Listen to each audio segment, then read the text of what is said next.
So this is on the textbook's treatment of infinite sets. So this is section 2.5. And I want to mention and promote the author of the textbook's lecture series on this stuff. So he's got his lectures. But I'm going to just kind of go through the book. So you stop me and ask questions as we kind of go along.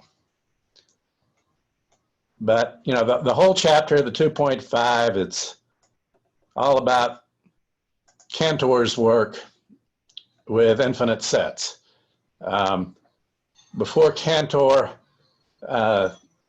set theory was kind of just a vague thing. Oh, well, a set's a collection of stuff, you know. And he was able to refine that more with ideas about how big is a set?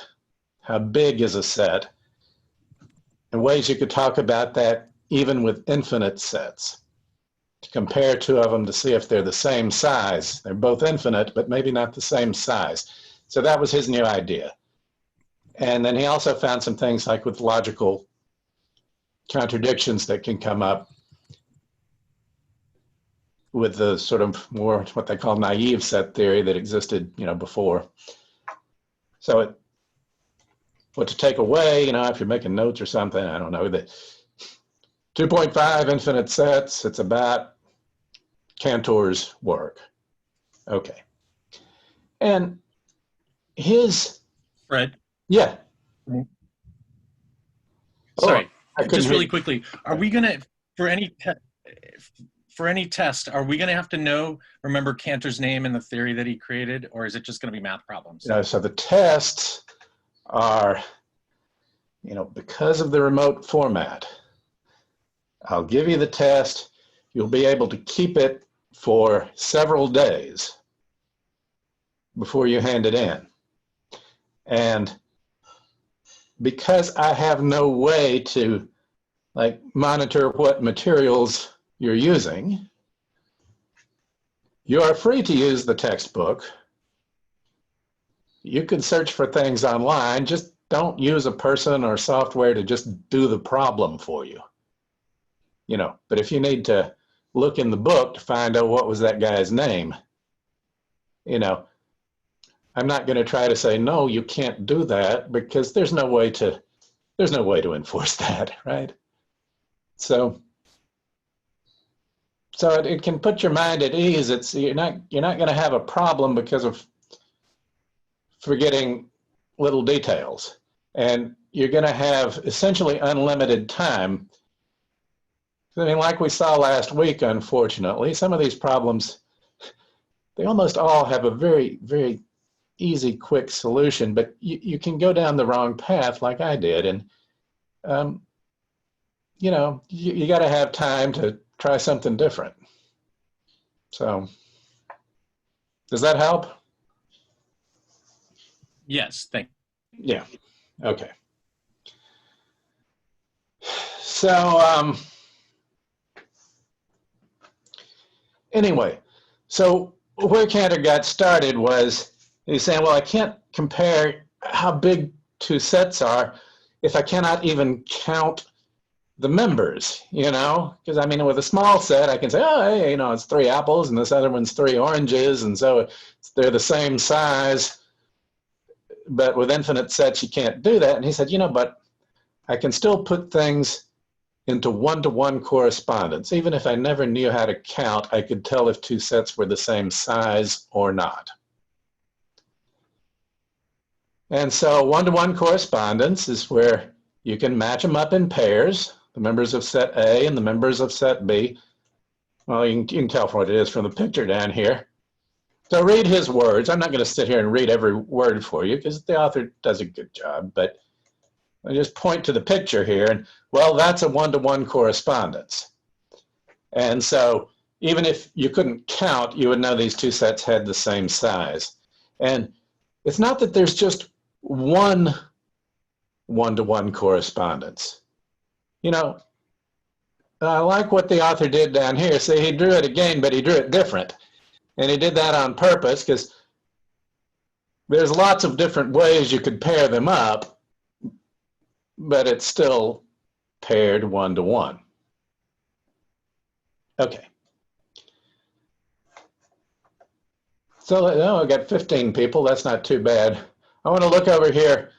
Up to here, we've got, this is all Cantor's work, and his main idea is based on one-to-one correspondence, and he's concerned about comparing the size of sets. Are we all good up to there? Looking for a hand or a question? No. Okay. So that's easy. Now,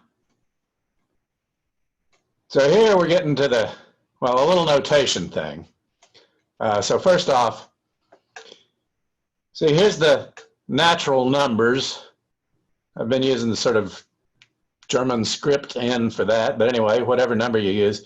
You notice how they put the N in there?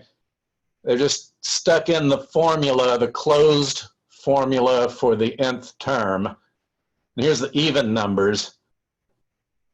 See, the nth term is 2 times n. So it's a little notation. So, you know, when you use the dot, the problem with the dot, dot, dot alone is somebody might not guess what the right pattern. But if you stick the closed formula in there, then, you know, it prevents a person from guessing the wrong pattern. So these are both infinite sets, okay? And, well, they're equally infinite. What do I mean? I mean, they have the same size. I'm going to start using the fancy word for the size of a set. It's called the cardinality. Okay. They have the same cardinality because you can put them into one-to-one correspondence. Each natural number corresponds to one even number. Okay. So let me write a little notation thing over here. Okay. So let me change the sharing.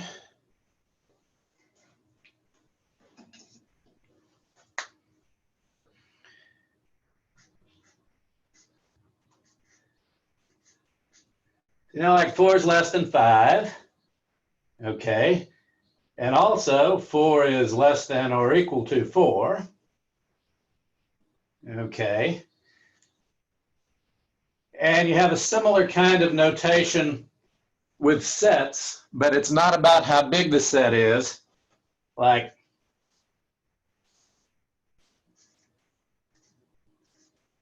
AB is a subset of ABC.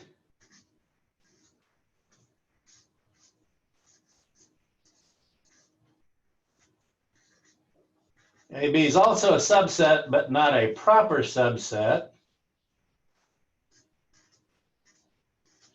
of AB. So we have strict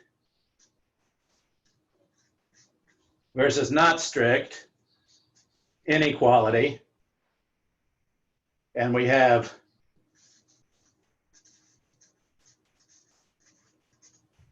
proper subset versus not proper subset.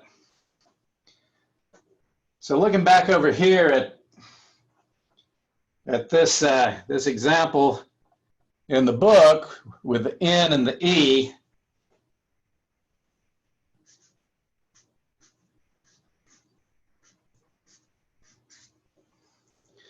the even numbers are a proper subset of N, of the natural numbers. But they have the same cardinality.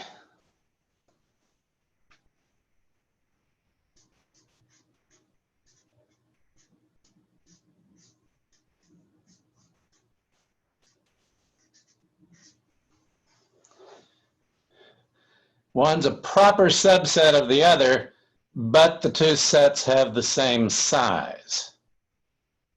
Okay.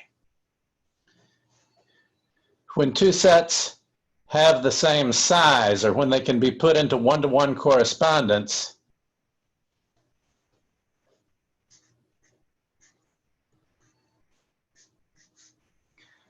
you can write that with a little squiggle. Kind of wish the book didn't do that. In this chapter, it uses the squiggle for equivalent, but in the chapter on logic, it uses that for not, for negation. So you just have to know the context you're looking at. I would have preferred to use two squiggles. I'd do it right now, but I don't want to create, like a contradiction with the book. The double squiggle is not going to conflict with other notation elsewhere. Okay, so the word for this is equivalent.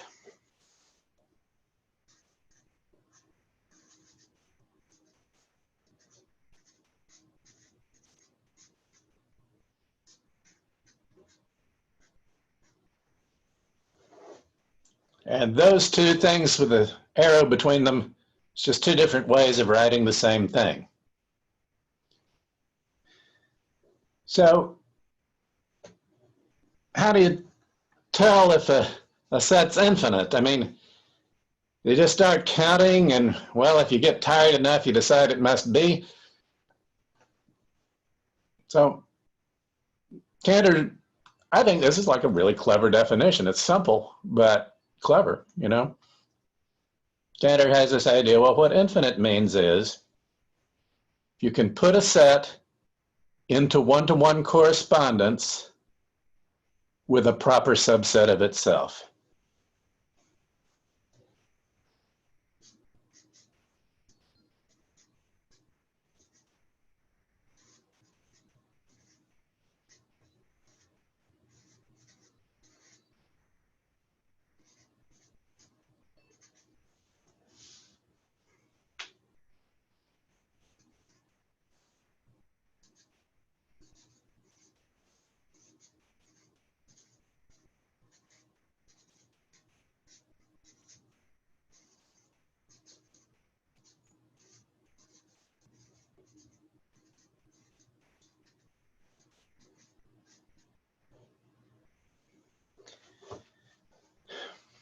So that's what you call, or that's what Cantor calls infinite.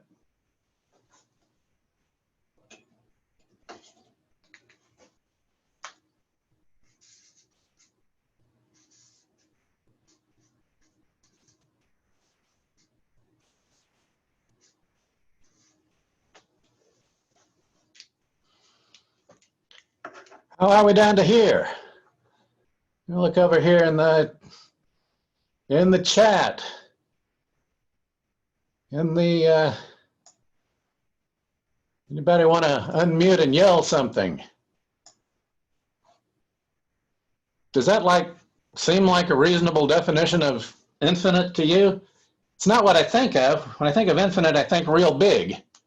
But you see how an ordinary, a finite set, you can't do that? Let me come down here. So let me make an example. Let me look at ABC.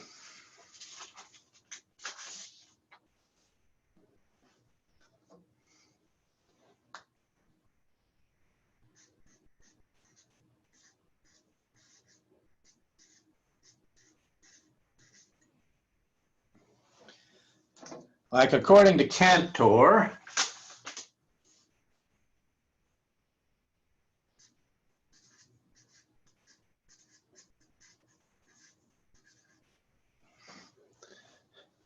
would that be infinite? How could you tell? Well, let's list all the proper subsets.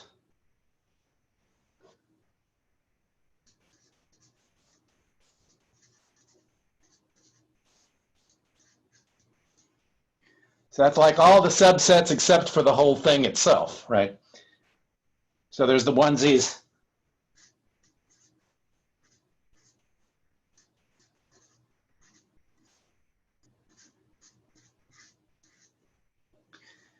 And you say you can't put that one into one-to-one correspondence with the big one.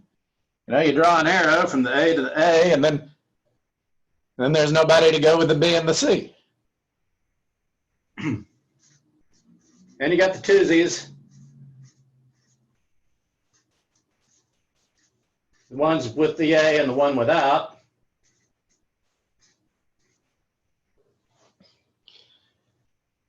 Yeah, those can't go into one-to-one correspondence either. So we've run out of all the proper subsets and can't put any of them into one-to-one correspondence. So no. There's not any one of these that could go into one-to-one correspondence with the original thing. So, you know, Cantor's definition seems to work so far. It's like, well, we think the set of natural numbers, we think that's infinite, and you can put it into one-to-one correspondence with a proper subset of itself.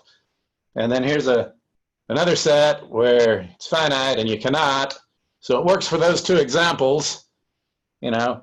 And I guess, I mean, Cantor, it's not something you prove. Cantor's using it as a definition. He didn't have any definition for the word infinite. So he's going to define the word, okay, this is what it means to me. So it's not something you prove, but it's a matter of, you know, if anybody can come up with an example where it seems to not fit their idea, you know, then they could say to Cantor, well, you and I, we're not using the word in the same way. Okay. But typical approach in math is if you're just debating about a word, you just make a different definition and stick with it, and then you can come up with another word if you need another word for the other thing. Okay. Questions up to here?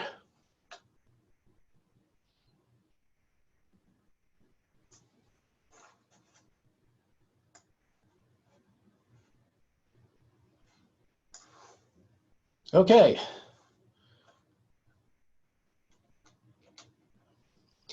You know, so it's good as you read through the book to do the check your progress things here.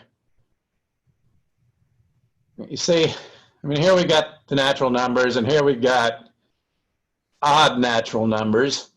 You get an odd number, you multiply by 2 and then subtract 1. You multiply by 2 gives you an even number, and then subtract 1, you get the odd number right below it.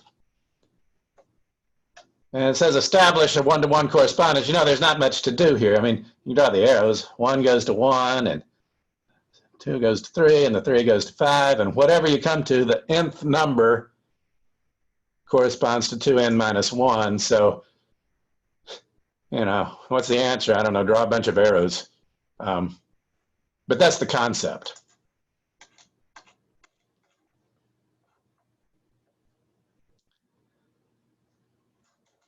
But in order to make, you know, if you come to a problem like this on the homework, you know, what made it go was when you came to the nth case. So you had to have those closed formulas. So you don't just say dot, dot, dot, but you say in general, n corresponds to 2n minus 1. And that's your one-to-one rule. So to do the problem, you've got to make the closed formulas.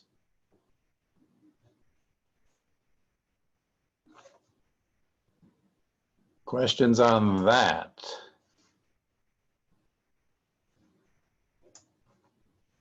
Okay.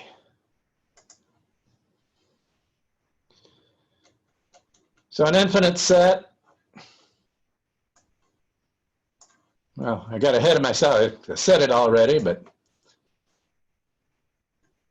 here's the definition. I did A, B, C, but can 1, 2, 3 be placed into one-to-one correspondence with one of its own proper subsets? No. Every proper subset has either 1 or 2 elements, or empty. I should have written down the empty one when I did this over here.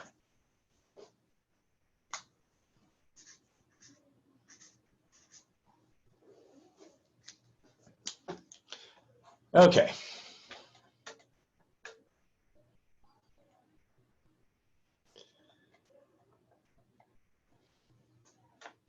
So now a little fancier.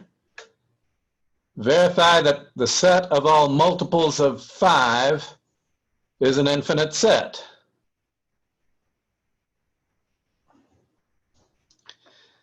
Now, there's lots of ways you could do it. The one they wrote in the solution here is not the easiest, okay? And they tell you that right up front. So here's the easiest. It's written a little, I really say, the solution shown in example 2 below is not the only way to do it. If you want to show that the set of all multiples of 5 is infinite, you can just let 5 in, so 5 times an integer, 5 times a natural number. You take each multiple of 5, all the 5n's is, and match them up 1 to 1 with what you get when you just add 5.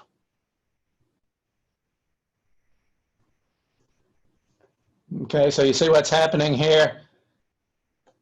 R is a proper subset of S. Every element of R belongs to S. It's a subset because every element of R belongs to S. It's proper because, you see, R leaves out some things. It left out the 5.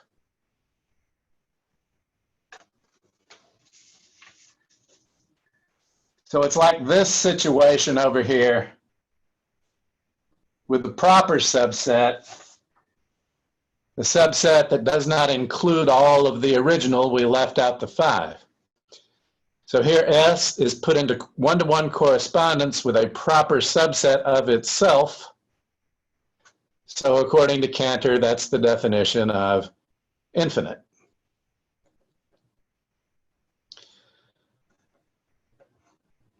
But that's not the only way to make the correspondence. See, it's like back here,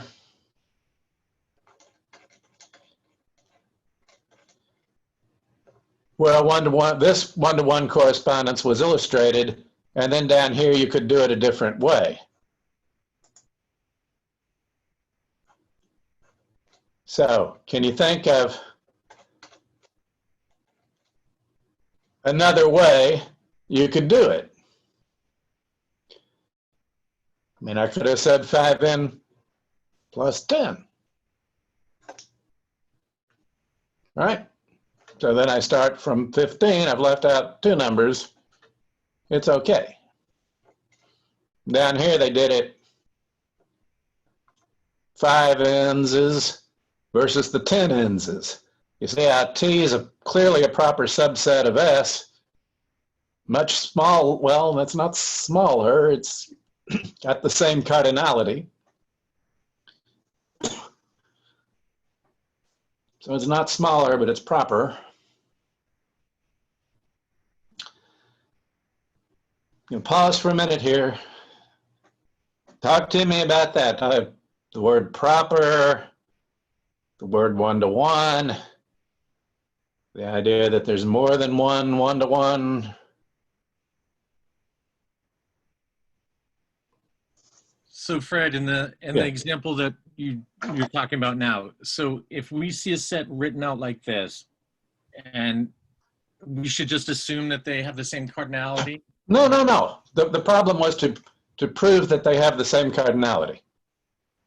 And the proof is you could take S. You could take the nth member of S. You see how there's a first member and a second member and a third member? You could take the nth member of S, that's 5n, and match it up with the nth member of T.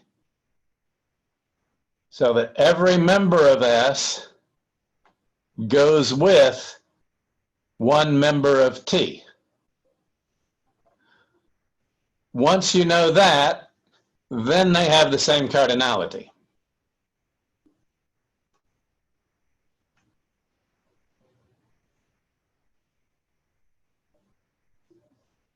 S and T have the same cardinality because it's possible to make the one-to-one arrows. And you can tell how to do it, not just for a few examples here at the front of the list, but you can tell how to do it for the general term, the nth member of S. You can say, which one does he match up to in T? DJ, did that? Yep, that made it a little more clear. Thank you. Okay. Yeah. So, and then you're, TJ, just as long as you're talking. Sure. Are you also clear on why now I say that S is infinite? Just because I can draw this, that's why I say S is infinite? I'm a little less clear on that. Okay. So, do you agree with me that T is a subset of S? Yes. Do you agree that it's a proper subset? Yes. Do you agree that there's a one-to-one correspondence between them? Yes. So Cantor's definition of the word infinite is that. If you got those three things, that's what we're going to, the word infinite is going to mean that. Now, what you may not be convinced of is you're not sure if that's the same infinite that you've been using. You've used the word all your life, and you're not sure if this is really the same thing or not. Okay. Now that's legitimate. Okay. But we're just defining, how do I put it? We're defining a math term. And we say, well, this is how we're going to use the word now. And if we find out that we need a new word, we'll make up a new word. You know, so, but we don't really need a new word until somebody finds an example where they can say, here's my idea of infinite. My definition makes this set infinite over here, but Mr. Cantor, yours does not. So, you know, then you can say, Mr. Cantor, you're using the word in a way that, you know, doesn't match up for some example. If you can ever find one of those, then you'll need to kind of make a definition for yours, and we'll have two words.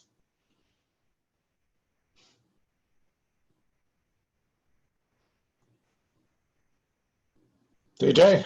Yeah. Okay. Yeah? Okay. Okay. Well, so that's our definition of infinite. And then cardinality. To make a fancy symbol here for, this is the Hebrew letter Aleph, first letter of the alphabet, and a little zero subscript, pronounced the old-fashioned way, null. So Aleph null, that's going to stand for the cardinality. Oh, I've been using this number sign.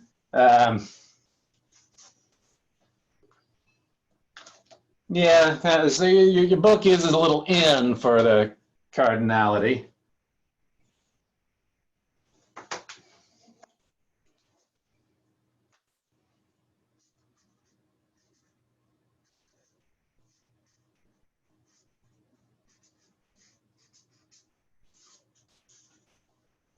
Okay, I'll start using the little N.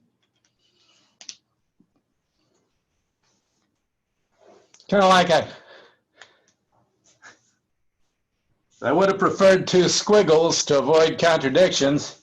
I also would have preferred the pound sign instead of the little n, because you do all these problems where you got a variable, you got an n in there, and then you got this n, and then you got your own n.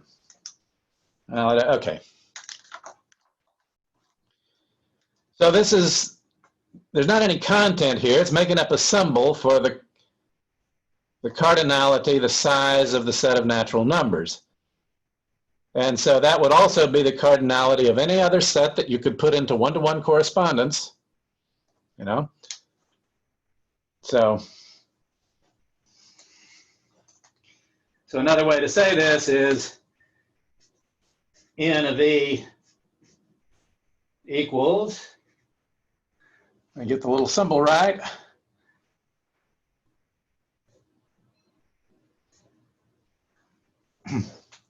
LF null. Mine looks too much like an X. It's not an X. It's nothing to do with an X. Okay. Questions up to here?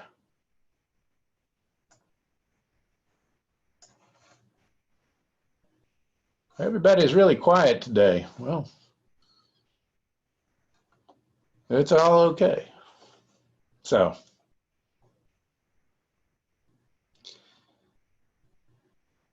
I'll show that the set of integers has this same LF null cardinality. You just have to show, can I put the integers into one-to-one correspondence with the natural numbers?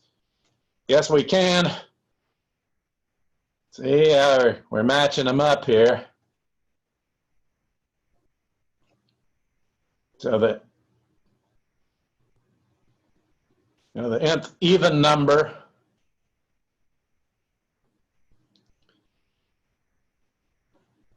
goes to n, and then,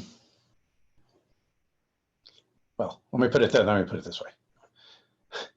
The nth natural number goes to 2n, and it's negative, the negative right before it in the list, like, okay, how do I say this? Like if n was 4, if n was 4, then this guy right before it here would be -3. You know, so like 1 goes to 2, and 2 goes to 4, and 3 goes to 6, and 4 goes to 8, and all the positive integers go to double, go to the even number. And then the negative number right before that goes to the odd number in between. So well, you can see from the arrows that the order you're doing it in, you're gonna have matches. And you can keep going forever, and you'll come to all the natural numbers and all their negatives. So the integers include the negatives. These ones, I here, matches up 1-to-1 with the natural numbers. So they've got the same cardinality.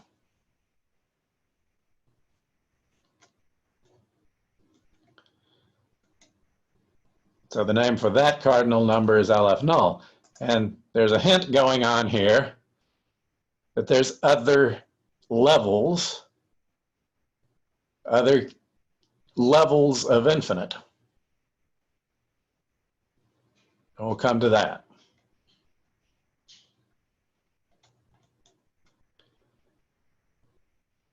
Okay. Got to get the questions. All right.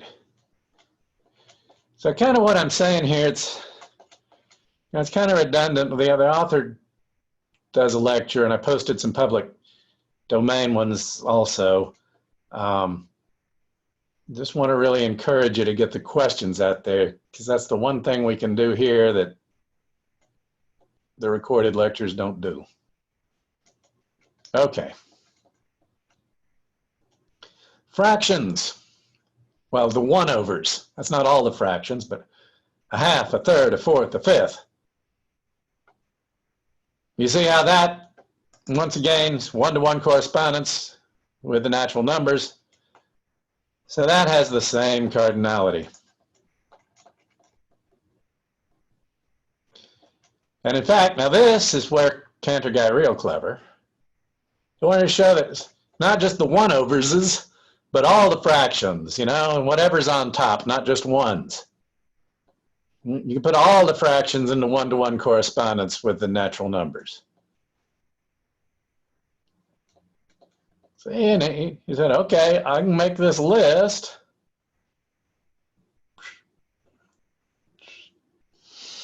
Keep going through diagonally, and eventually I will come to every fraction, proper or improper. And so there's a first one, and a second one, and a third one, and a fourth one, and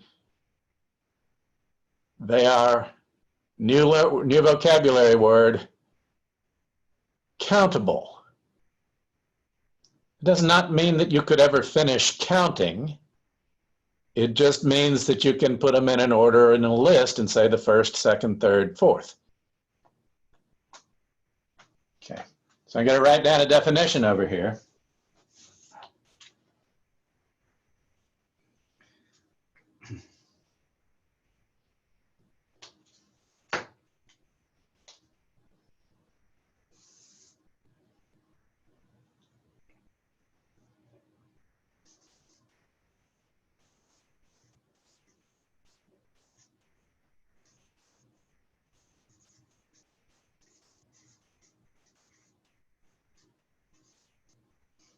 There's two words actually. There's countable and there's countably infinite.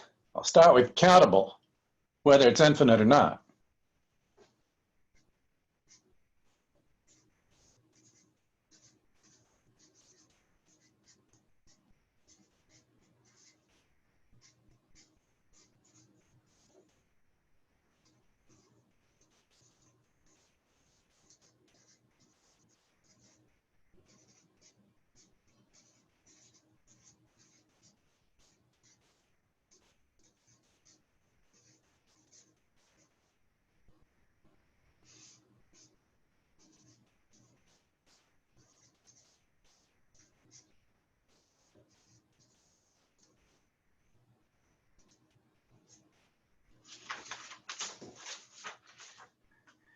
So like ABC here is countable but not infinite, because I can put it into one-to-one correspondence with the set whose members are 1, 2, 3.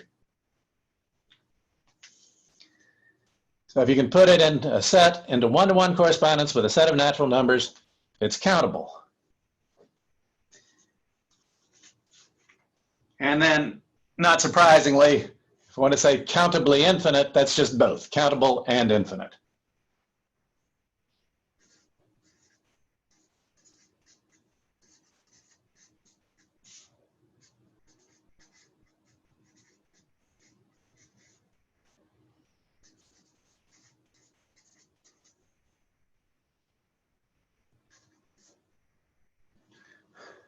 So S being countably infinite means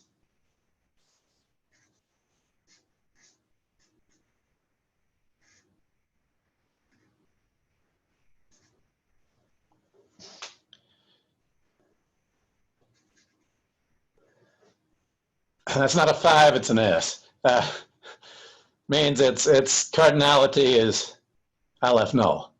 Can be put into one-to-one correspondence with all the natural numbers, not just some of them. And so what we're hinting towards is, well, if there's countably infinite, is there also some kind of uncountably infinite? It's even more infinite. I'll pause again. Questions up to here? Oh, wait. Oh, yeah. So somebody put in the chat over here. What does N of E equal?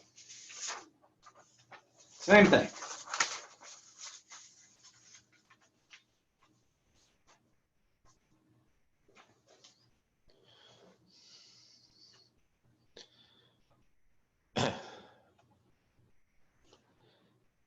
Any set that you can put into one-to-one correspondence with the natural numbers has the same cardinality as the natural numbers. They all have the same size.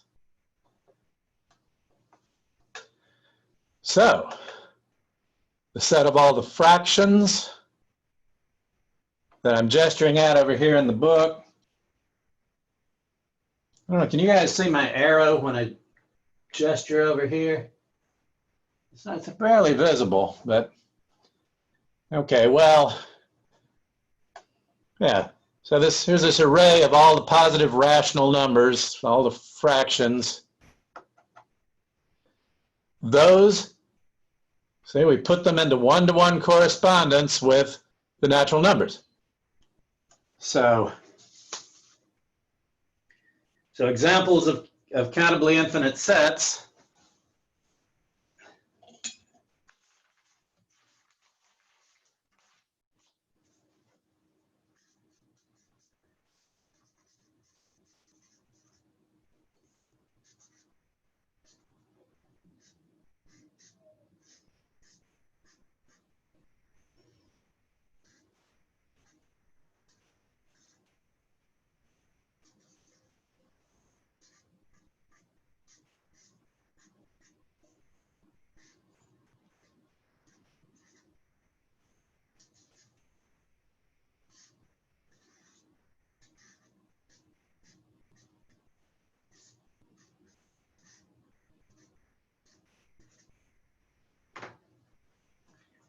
All right, Q with a plus, Q is the rational numbers, and the plus is the positive ones.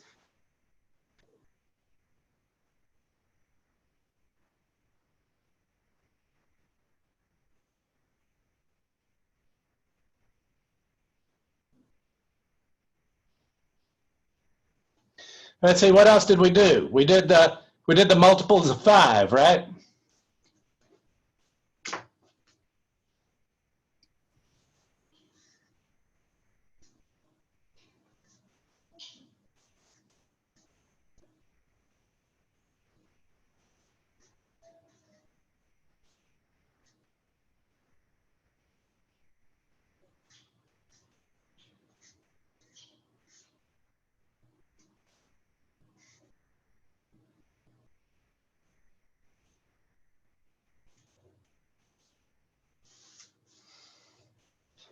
Because earlier we put that into one-to-one correspondence with the natural numbers. Yeah, so those sets, according to Cantor, they're all equally big. You take just the whole numbers, and then it seems like you're adding a whole lot of stuff. You have to throw in all those fractions in between.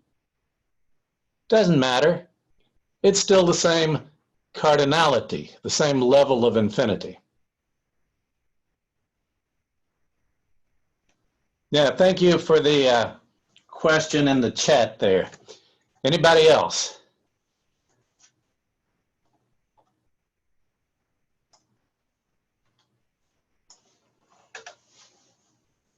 Okay.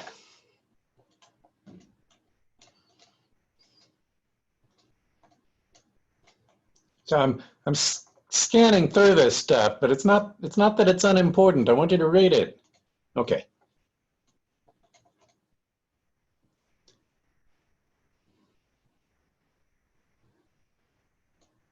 Now, so here it's asking you, what's the 11th, the 11th natural number in Cantor's array? So that's what you have to read, although the paragraphs that I just skipped. Oh, I didn't mean to go back to the very beginning. Those paragraphs that I just scrolled past show you how it's done. All right. So you figure out what's the 11th one that when you're listing all the fractions out in order, what's the 11th one that you come to? I mean, you could just draw that array or look at it in the book and count, but anyway, read those paragraphs. So here's our definition of countable set. Finite or infinite, either way, but you can put it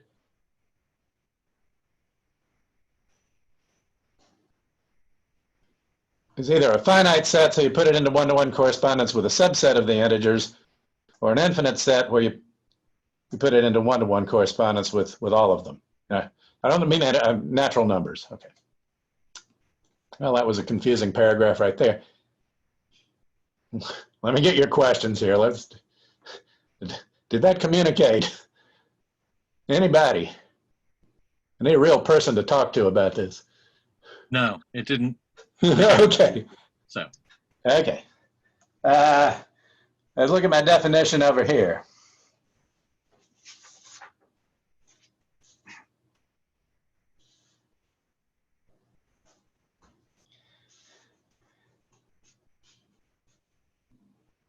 So TJ, the one in purple, did that one make sense? That did. Okay. And you understand it doesn't have to be the complete set of natural numbers, just any set of them. Yes. Okay. Well, if you have a finite set, like it's got 5 members, so then you could put it into one-to-one correspondence with the set whose members are 1, 2, 3, 4, and 5. Yes?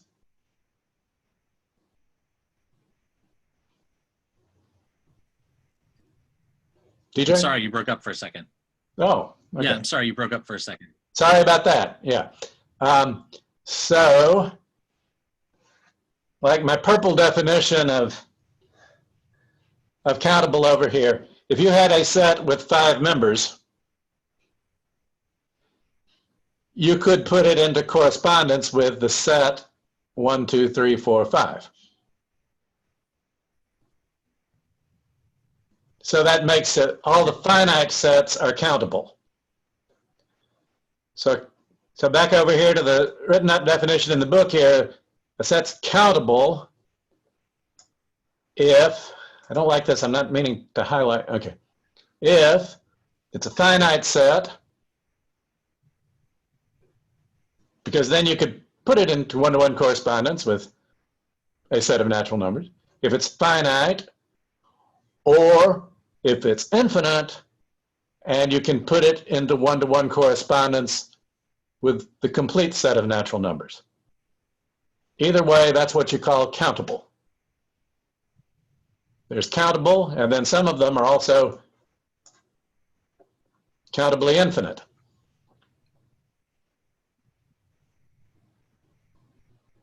Okay, that makes sense hearing it again. Thank you. Yeah. Okay. But, and I'm doing the whole darn chapter now. You guys, well, you can play it back later. It's a little much for one talk, but let's get it done. Now we want to go to the next step. Okay. More infinite than Aleph null. So here we're looking at the set of all the numbers between 0 and 1.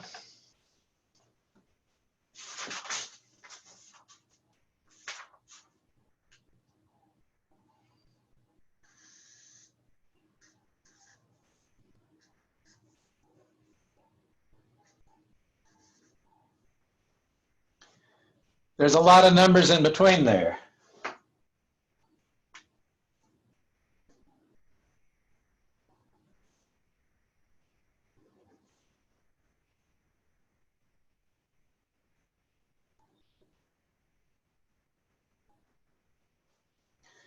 Throw in all the fractions.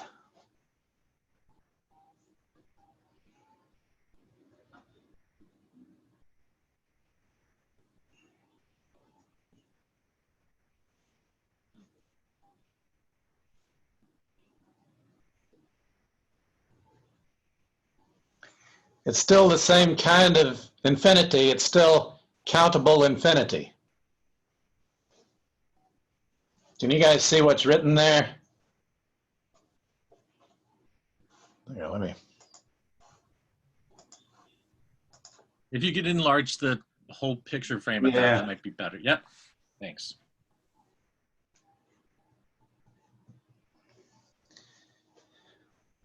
Okay, so we just talked about that.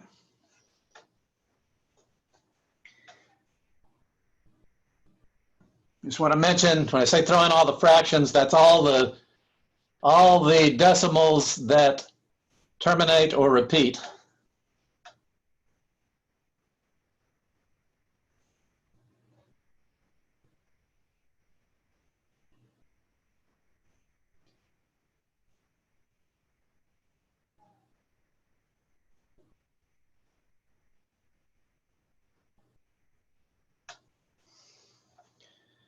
Still countable.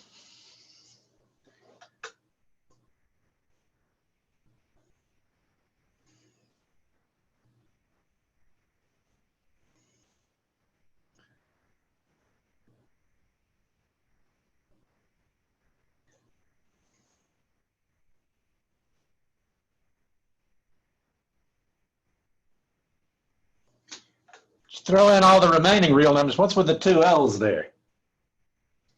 Okay. Throw in all the remaining real numbers, irrationals,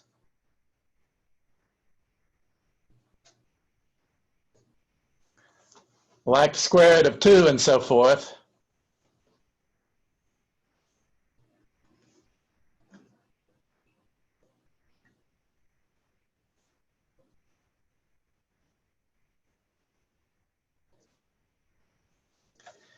And Cantor was able to show now it's not a countable set anymore.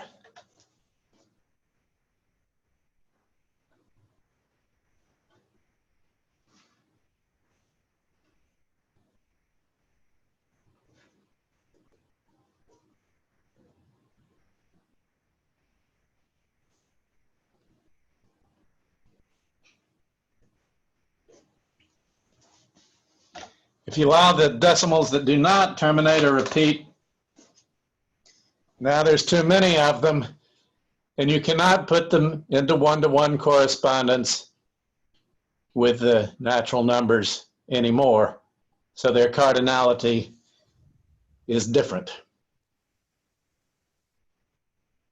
Okay. And I'll show you the proof here, just a sec.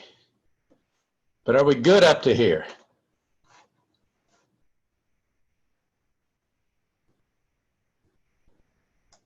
Looking for questions. Okay. Okay, so here's the idea.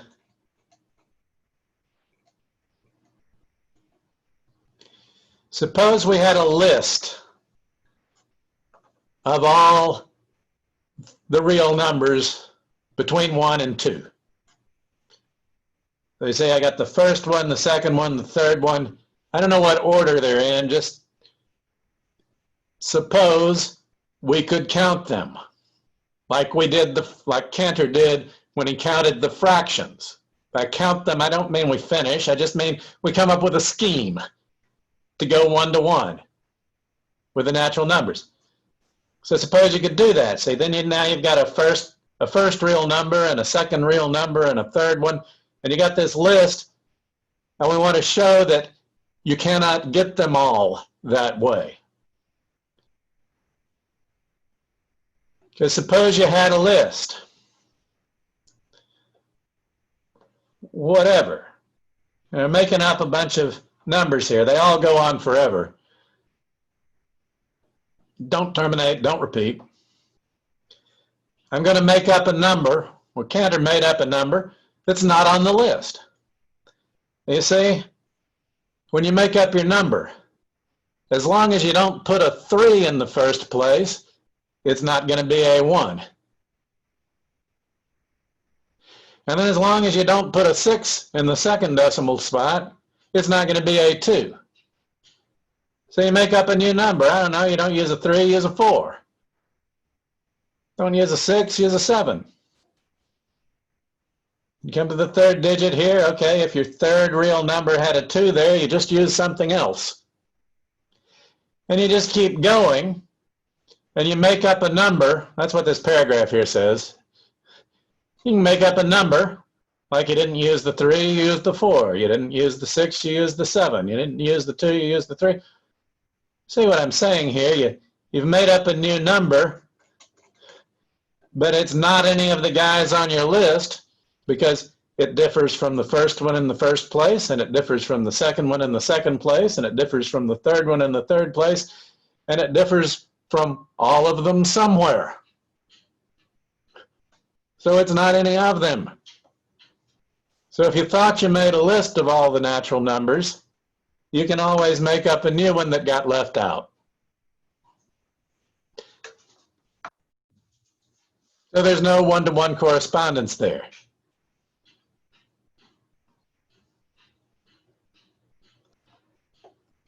Somebody's got to have a question, but I need real people to talk to. Don't just let TJ do all the talking. It's a great service, I think, to the class, but somebody's got to say something. Come on, Dylan. You guys always have good questions. But Dylan always asks something. I guess maybe you're all set. I don't know, Dylan, are you all set? Yeah, I was just kind of waiting until you went over like the transfinite arithmetic. Yep. Okay. Well, okay. I'll almost get there. I'll almost get there. I'll get to the. Well, now we got LF1, and yeah, we'll look at it a little bit. Okay. Who else speaks up a lot? Emma speaks up sometimes. Emma, yeah. Yeah. Well, I was just waiting because I had some questions on the homework about this stuff, not like the textbook problems. Okay. Okay. I didn't want to jump around too much. Yeah. Yeah. Right. I mean, that's the thing. I mean, the way I've been doing it, I've been saying, okay, well, they read the book and they watched the videos, so now I'm going to just jump in and answer questions. But I think, you know, this may help too. So actually, I like feedback email. You know, I'll do this for a couple of classes and tell me if it's better or worse. The danger is we come up to, you know, hour and a half mark or something, and I don't get to your question. We can do that the next time. Anyway. Okay. So your next cardinal number after LF null is LF1. And the chain keeps going on. Because if you look at a set and then you look at its power set, now we did exercises on that. You've handed in exercises doing the power sets already. You know, like the power set of the set whose members are ABC, all the 8 subsets that you could have.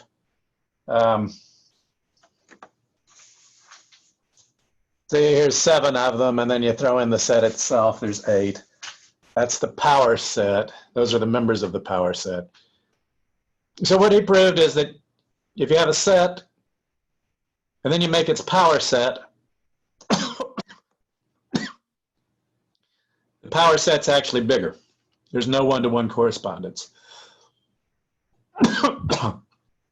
And I have put up videos about that.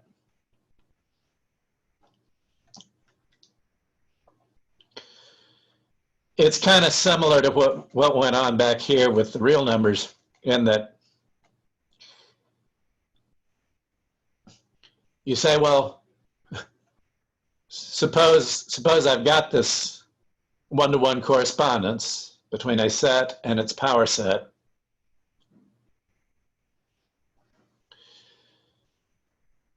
So each subset of each member of the original goes over to some subset. What he did was he came up with, well, there's a subset over here, a member of the power set, that's not in your list. And it was a set of all the members of the original set, so that the guy that they came from is not in them.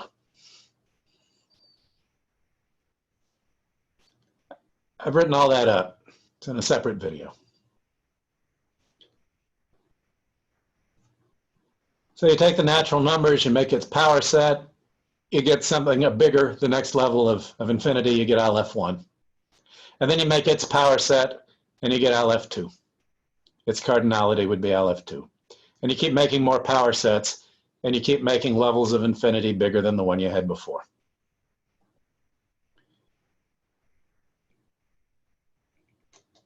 The book, it states Cantor's theorem. It makes no attempt to prove it. It is tricky.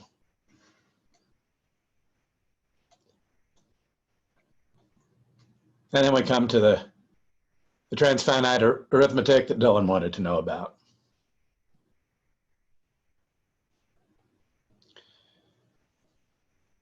So,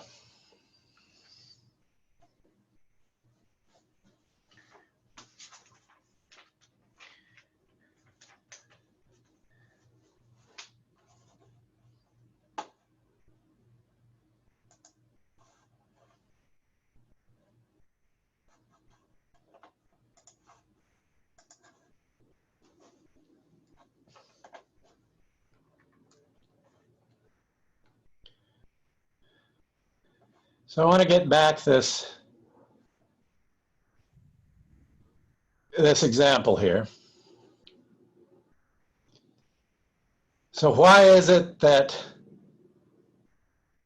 like you'd say, LF null plus 5 still equals LF null?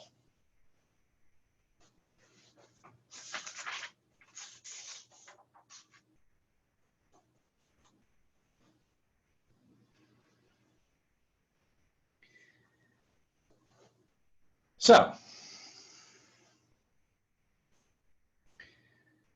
let's say I had a set. Oh, let's do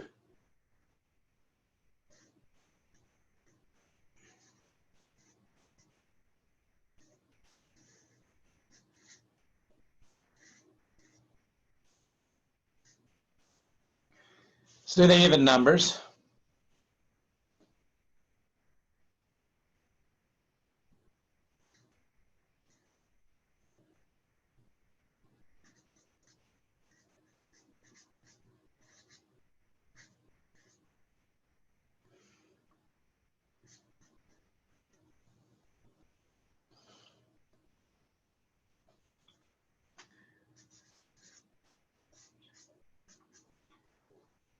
How many even numbers are there?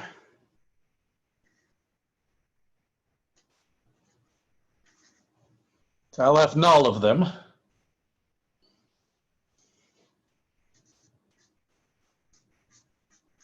How many members of F are there?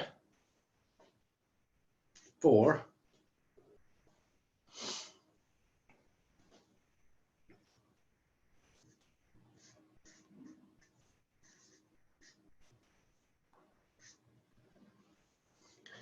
What if I make the union of those two?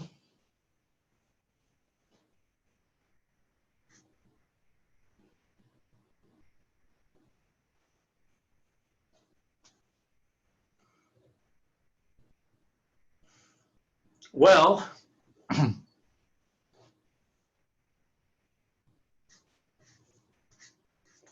here you can see what it is. I put them all together. Can I still go one-to-one correspondence with the natural numbers? Okay, I just list them, and I got the first one, the second one, the third one.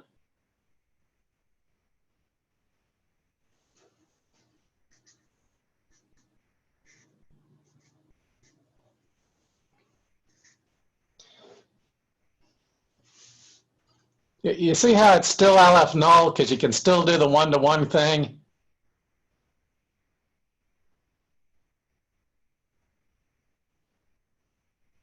Dylan? Yes, sir. Makes sense. Yeah.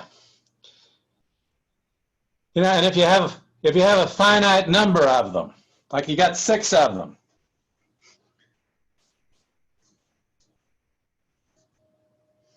so you got LF null number of numbers there, and then you got more of them down here.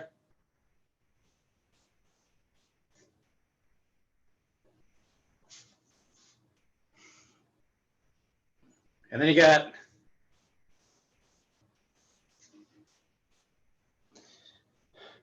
so you've got a finite number of, I'll just do 3 of them, like 3 LF nulls, and you throw them all together into one big pot. Is it still LF null? Well,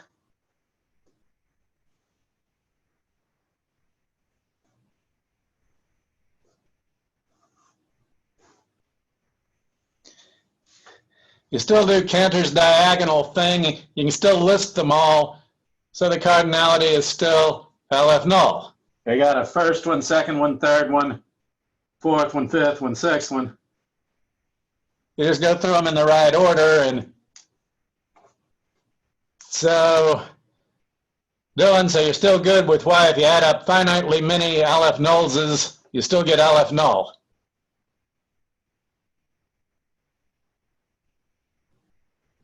Dylan, you still there? Yeah, so even if you added or subtracted a certain amount of numbers, it would still correspond with LF, no, I don't know. Finite number of them. When you say certain number of them, I'm going to say finite, but yeah, that's what, yeah. Okay, and then these C's, that's another notation thing here. The book's using this letter C for the continuum. That's the how many numbers there are between 0 and 1, including all the irrationals, you know, real numbers.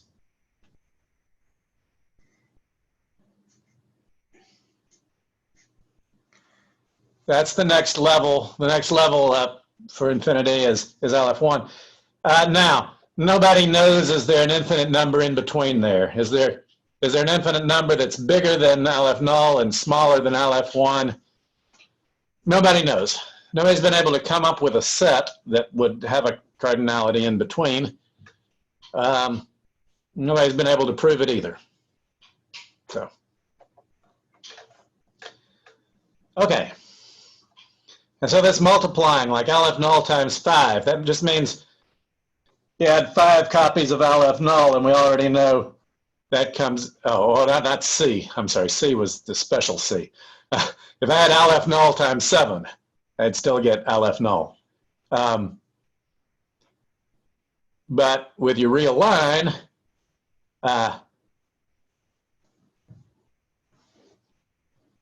you know, these are statements about can you put things into one-to-one correspondence or not. And so, I mean, showing this next one here, you know, your book doesn't try to show it. It's you know, it's taken one copy of like all the numbers between 0 and 1, and then showing you could put that into one-to-one correspondence with the same thing, throw in the integers. So it's a scheme for like listing in the right order so that you cover everything, and then it goes back, you get the arrows back and forth one-to-one. I don't think I want to try to go deeper into that proof. But so Dylan, up to here, you're sort of okay with the rules? Yeah, it makes sense. Okay. You know, so let's see if you had a specific. I just took a brief glance at it earlier. So, yeah. So the exercises, let's see how bad they are over here, but you know, it's got some discussion that's supposed to help you with the problem. Similar, I'd say, to what you just went over. Yeah. Yeah, you take the integers, remove the first 6 of them, and then does it still match up? Well, yes, it does. You can like for number 3, you can kind of copy what they did when they did adding.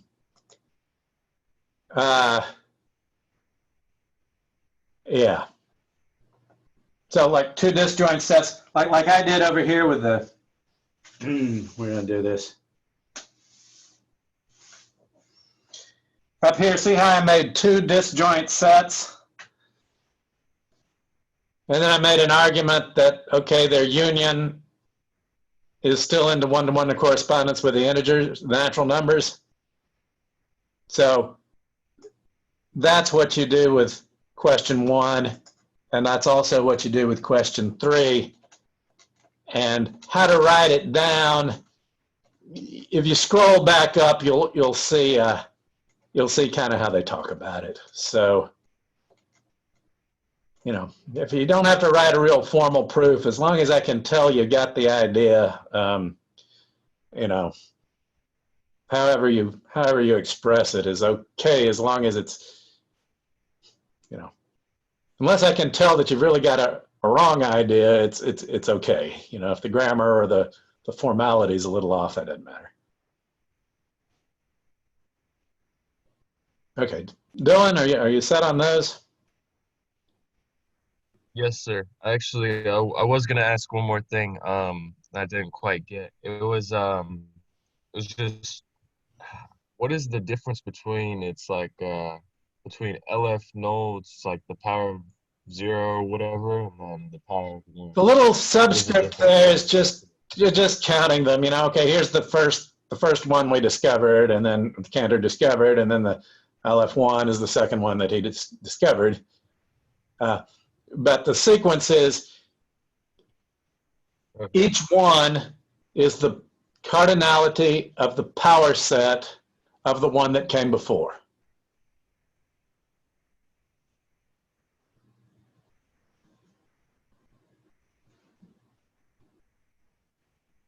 There was a what is the difference in there? I don't think I got the question right.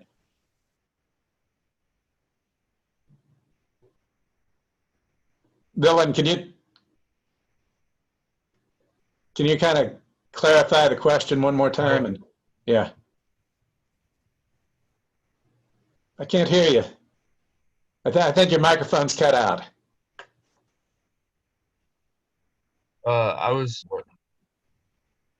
Am I cutting out? Yeah. Oh shoot. All right, you know what? I'm gonna just type it in the You can chat. put something in the chat, yeah. Well, while you're typing, I'm going to see if anybody else has something, and then when I can read your question, I'll come to it. Anybody else? Emma? So just what you're showing now on your screen, is there anything under that, like the NF? Or is that just like the, yeah, okay. Oh, yeah, well, and then I drew this line later. That's not supposed to be there. Okay. So the way you find out LF null plus 4 is you get an example of a set whose cardinality is LF null. And then you get an example of another set disjoint from the first, no intersection, whose cardinality is 4. So to add LF null plus 4, I make up these two example sets. Any sets will do. Make their union, and then see what's the cardinality of that. And I waved my hands and talked about it and said it's still LF null because you can still draw the little arrows back and forth one to one. And so that's why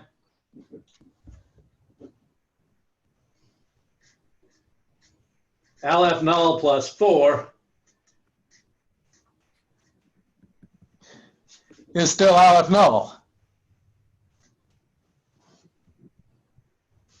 Because after you combine two sets of those sizes, the size is still one-to-one with the natural numbers.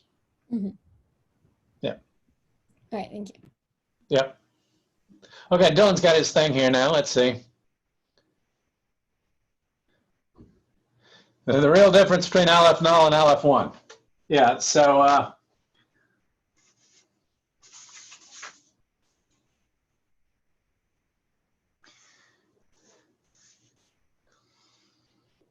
LF null is the cardinality of the set of natural numbers, just the 1, 2, 3. The cardinality of the fractions is still the same, LF null, because of one-to-one correspondence. But if you throw in all the irrational numbers, you get a different kind of infinity. And that's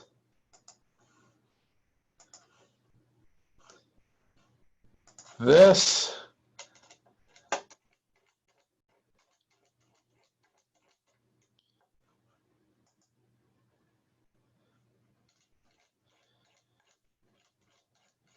scroll down to this proof.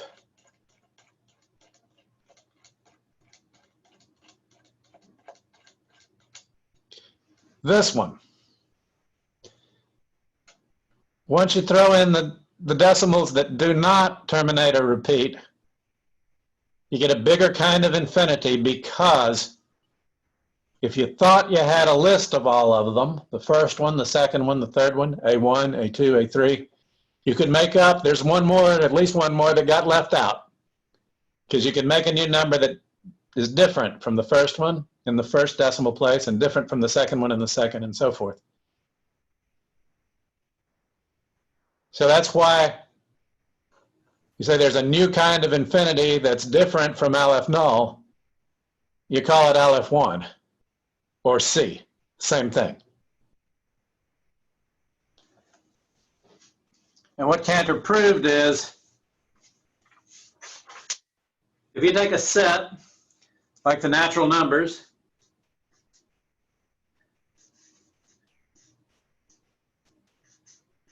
and then you make the power set of it,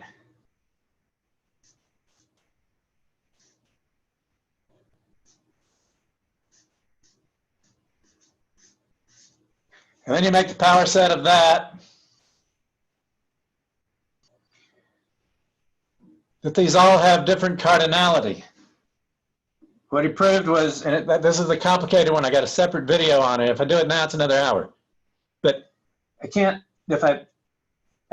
do the one-to-one correspondence there.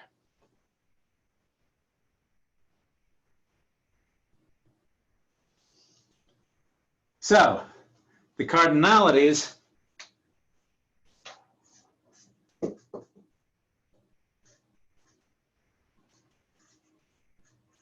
just need different names.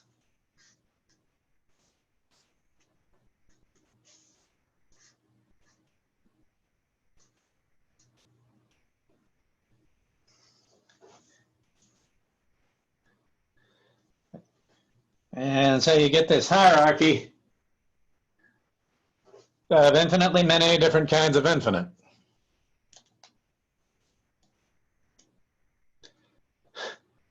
Now, Dylan,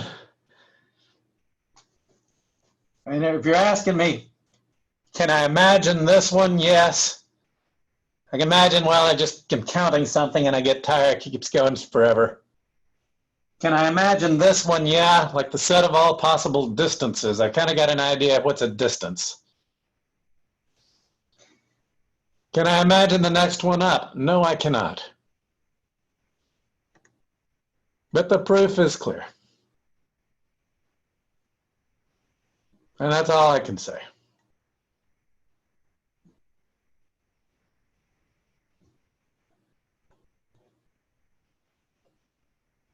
Anybody else?